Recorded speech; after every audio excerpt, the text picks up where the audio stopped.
രവി ഒരു സ്കൂൾ മാഷാണ്. വിരമിക്കാൻ ഇനി മാസങ്ങൾ മാത്രം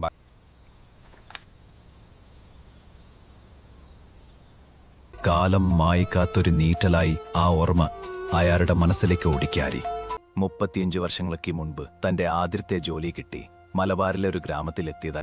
അവിടത്തെ പാടവരമ്പത്ത് വെച്ചാണ് അയ്യാർ ലക്ഷ്മിയെ വഴിയരികിലെ കൊളക്കടുവിൽ വെച്ച് കാണുമ്പോഴൊക്കെ അവൾ ഒരു കല്ലച്ചിരിയോടെ തല താർത്തി നടന്നു പോകുമ്പോൾ ഒരു സന്ധ്യാസമയത്ത് രവി അവളോട് തന്റെ ഇഷ്ടം പറഞ്ഞു.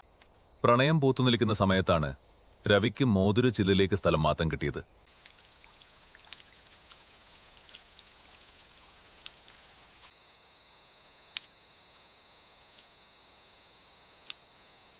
രവി മടങ്ങി വന്നു.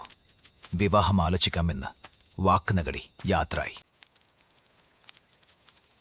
പക്ഷെ ആ കാലത്ത് കത്തുകൾ മാത്രമായിരുന്നു രവി അയച്ച കത്തുകളൊന്നും ലക്ഷ്മിക്ക് തലപ്പിച്ചില്ല. അവളവളുടെ വീട്ടുകാരത് തടഞ്ഞു വെച്ചിരുന്നു. ഒടുവിൽ ലക്ഷ്മിയെ മറ്റൊരാൾക്ക് വിവാഹം കഴിച്ചു നളിയുന്ന വാർത്തയാണ് രവി